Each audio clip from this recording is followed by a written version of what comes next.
नमस्कार, आप देख रहे हैं discovery of Maharashtra news. Maharashtra में चुनाव का माहौल गरमाया हुआ है। इसी को लेकर सियासी हलचल तेज दिखाई पड़ रही है। दोनों डिप्टी सीएम गुरुवार को दिल्ली में रहेंगे। वहीं एकनाथ शिंदे भी दिल्ली आ रहे हैं। माना जा रहा है कि उसके बाद महायुति की तीनों पार्टियों की बैठक होगी। एकनाथ शिंदे, अजीत पवार और देवेंद्र फडणवीस सीटों पर फाइनल बातचीत के लिए अमित शाह से मिलेंगे। आपको बता दें, सभी पार्टियों ने अपनी फाइनल लिस्ट का ऐलान कर दिया है। शिवसेना यूबीटी ने पहली लिस्ट जारी कर दी है। इसमें 65 उम्मीदवारों के नाम का ऐलान किया गया है, लेकिन अभी भी 18 सीटों पर सुई अटकी है। बता दें कि महाविकास अघाड़ी के बीच सीटों को लेकर लंबे समय तक जंग छिड़ी थी, लेकिन अब इस पर सहमति बन गई है। उद्धव ठाकरे गुट के नेता संजय राउत ने प्रेस कॉन्फ्रेंस करके कहा कि कांग्रेस, शरद गुट और उद्धव गुट यानी तीनों दल अब 85 सीटों पर चुनाव लड़ेंगे। शिवसेना यूबीटी की लिस्ट में 3 महिलाओं को टिकट दिया गया है। 5 सीटें एससी और 3 सीटें एसटी के लिए हैं। महाराष्ट्र महाविकास अघाड़ी में शिवसेना यूबीटी ने सबसे पहले लिस्ट जारी की है। वहीं एनसीपी अजीत पवार की पार्टी में 38 उम्मीदवारों की सूची जारी कर दी है। इसमें उप मुख्यमंत्री अजीत पवार बारामती से, छगन भुजबल येवला से और दिलीप वालसे पाटिल अंबेगांव से चुनाव लड़ेंगे।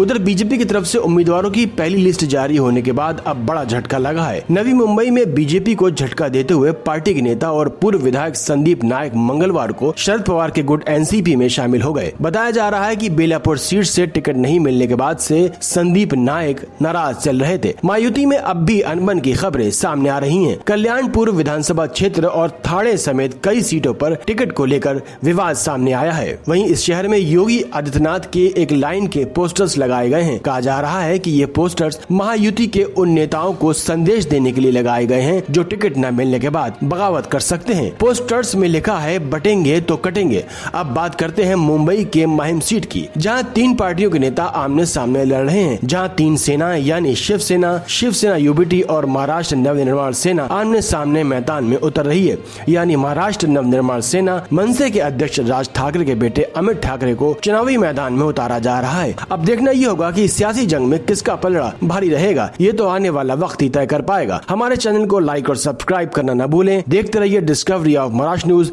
सराशे की रिपोर्ट।